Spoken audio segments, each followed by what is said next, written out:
Hello, hello, and happy Monday. I am Meredith. I am here with our message for the 12th of August, 2024. We are using the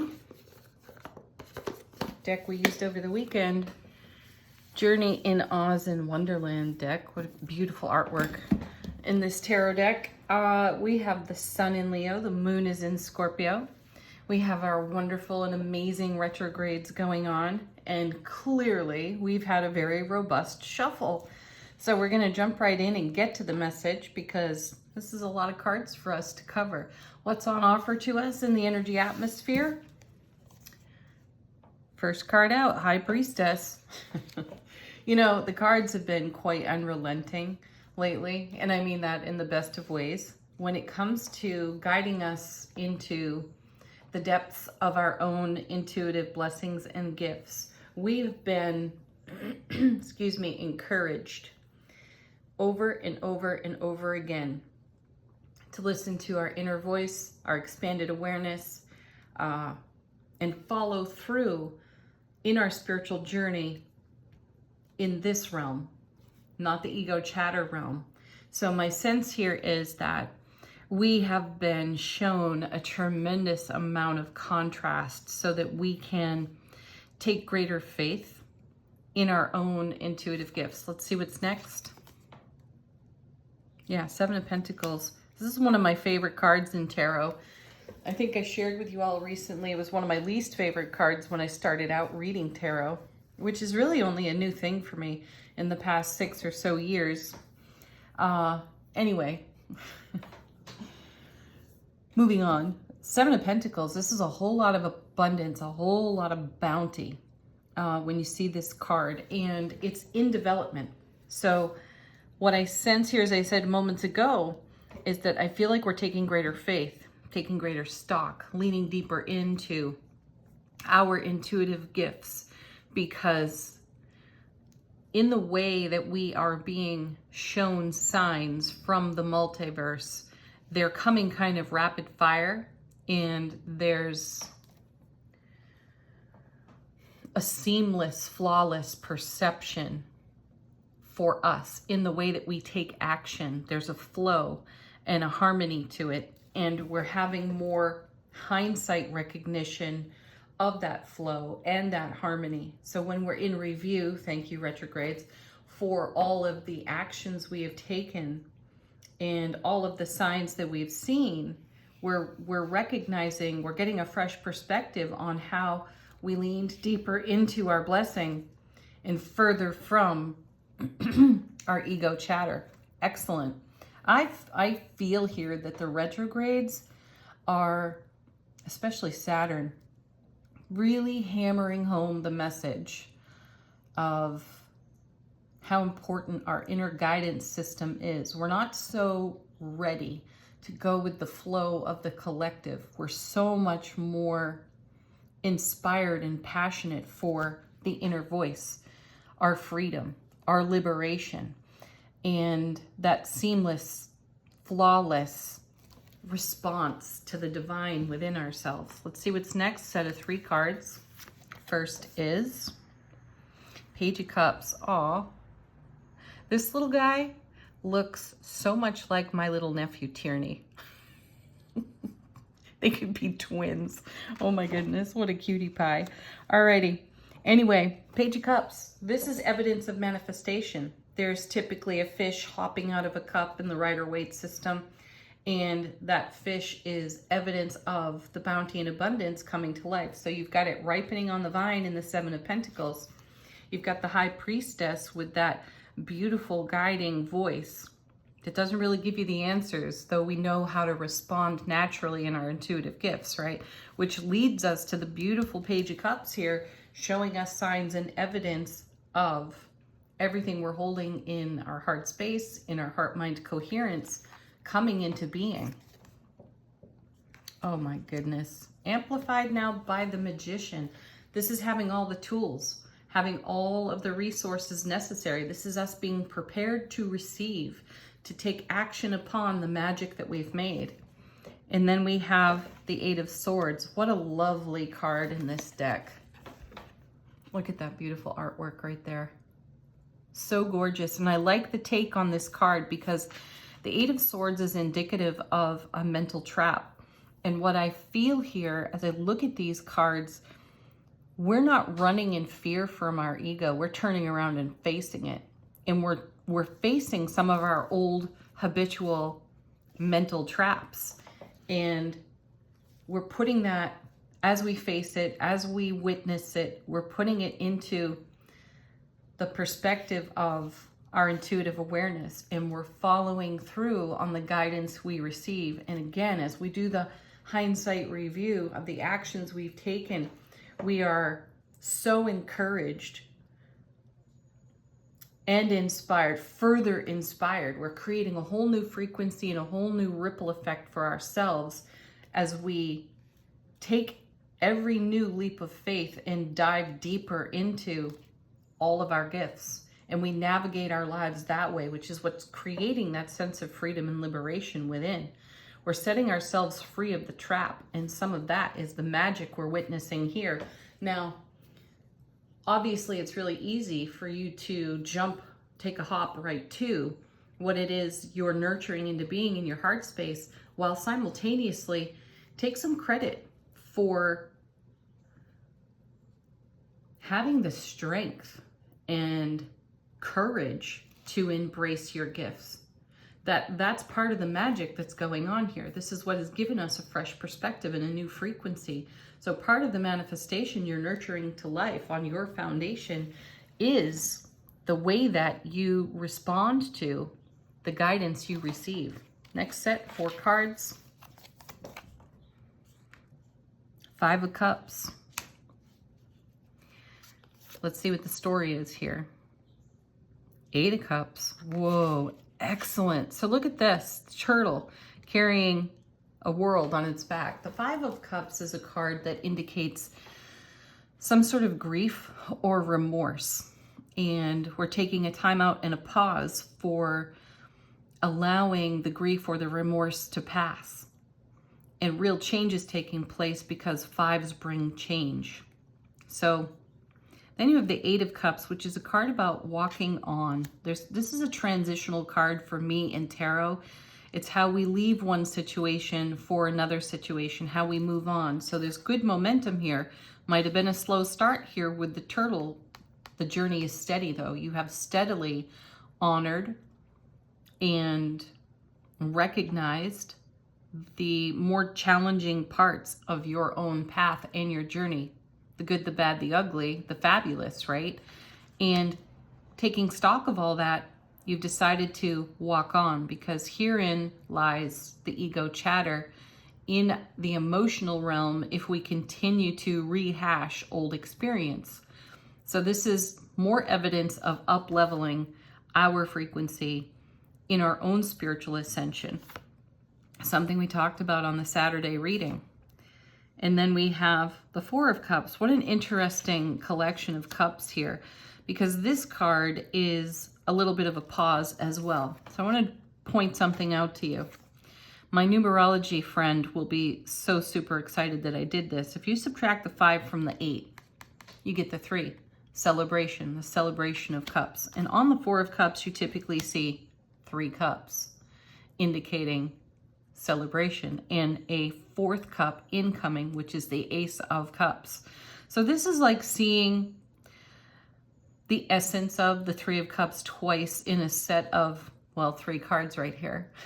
So there's an incoming Ace of Cups leaping from the Page of Cups over here. The evidence that we are beginning to see is we free ourselves from our own mental trap, and we're in celebration for that. High Priestess presence, it feels like a quiet inner celebration. It's a celebration nonetheless. So congratulations to you for overcoming your own old story because of you choosing to be the love and the light that you are, and knowing that you have the freedom to choose something better for yourself. Next in this set of 4, perfect, Wheel of Fortune, destined events. This is the divine delivery system bringing to your foundation everything we just talked about here in terms of abundance, bounty, manifestation, and so on. We're making magic with every breath we take and every moment that we pause to review retrogrades, some of the most unfavorable energies on a scale, I'm thinking of Justice card right now, of how we balance out the weight of our heart with a feather. And we're coming into much greater harmony here. So we're able to, Eight of Swords, take a look at the mental traps in a loving way rather than a critical way. And our inner dialogue has shifted to a much better frequency as well. So we're able to honor some of the harder parts, the more difficult parts of our journey, and also take appreciation for just how much sits on the scales of harmony for us in terms of weighing our heart against a feather. There's a whole lot more happy than there is sad. And perhaps we haven't taken stock of that in a way in prior years and recognized just how favorable things typically are for ourselves. And then the more we lean into the guidance of our intuition, the greater our results. Awesome. Next set, 2 cards, Ace of Pentacles. Well, there you go. There's a congratulations right there. More bounty, more abundance. The Ace of Pentacles is a portal and a gateway deeper into our own hearts. There's great love on this card. I know we all look to the Ace of Cups for the great love message, though it's definitely there with the Ace of Coins. And you have a whole new world of opportunity here to continue to foster these much higher vibe frequencies for yourself. Don't stop now. Oh my goodness. So now we have the Star. So we've got the Magician and the Star. Keep the faith. Keep doing what you're doing because you are producing amazing life experience results for yourself. So make that wish upon a star. Hold that wish in your heart and watch it come to life on your foundation, even in the face of old mental traps that would typically hold you back or talk you out of what you're doing. You're ready to blow past any kind of finish line you see before you and ask, what's beyond this? Yeah, right? Bottom of the deck, what do we not see so clearly in these moments? How is the universe serving us behind the scenes? Look at that. Just talking about a leap of faith, and there's the Fool. We have the courage to take the leap. We have no fear of consequences. We've lived through amazing consequences off that 5 of Cups. We've survived, we've overcome, and we've improved. Incredible.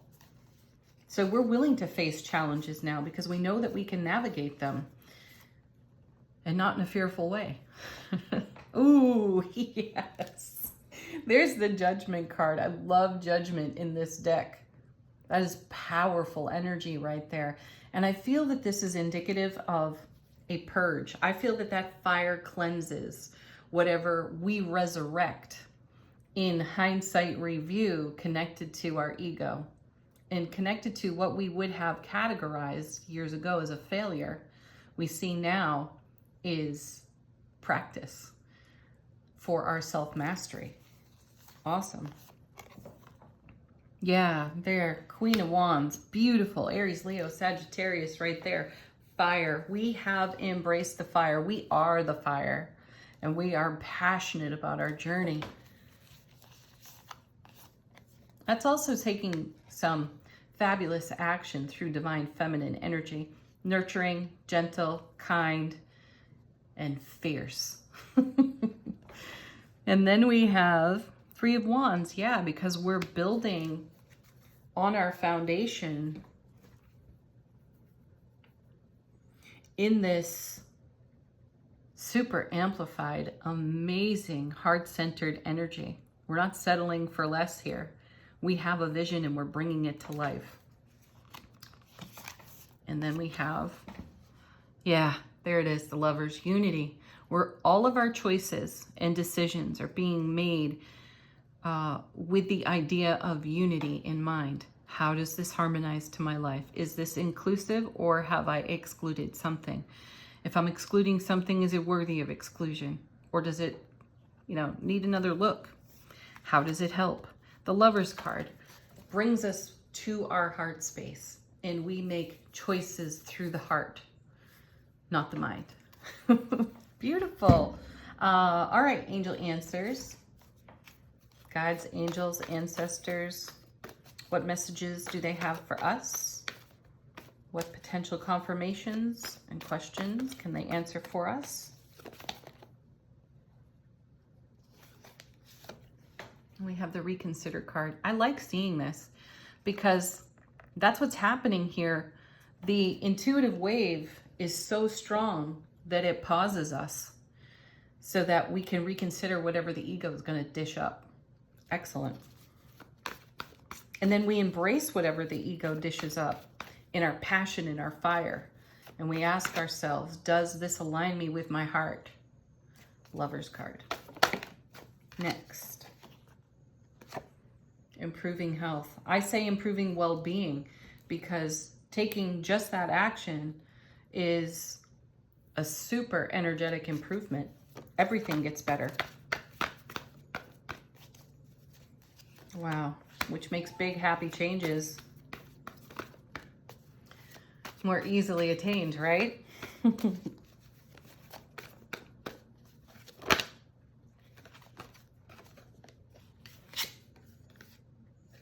I like this too. We got recovery. Yeah, we may be recovering from some of our own abusive ego, limiting ego. And then we have, within the next few months, falling out of the deck, yet another timing card out of Angel Answers. And it's a good one too, because this is something that's sticking around for a while. So there isn't any aspect of our lives that will not be touched by this energy, which is exciting. It won't always be comfortable, though it's very exciting because we are up-leveling our energy. Final word on the reading from Angels and Ancestors. How is our soulful presence informing our waking consciousness?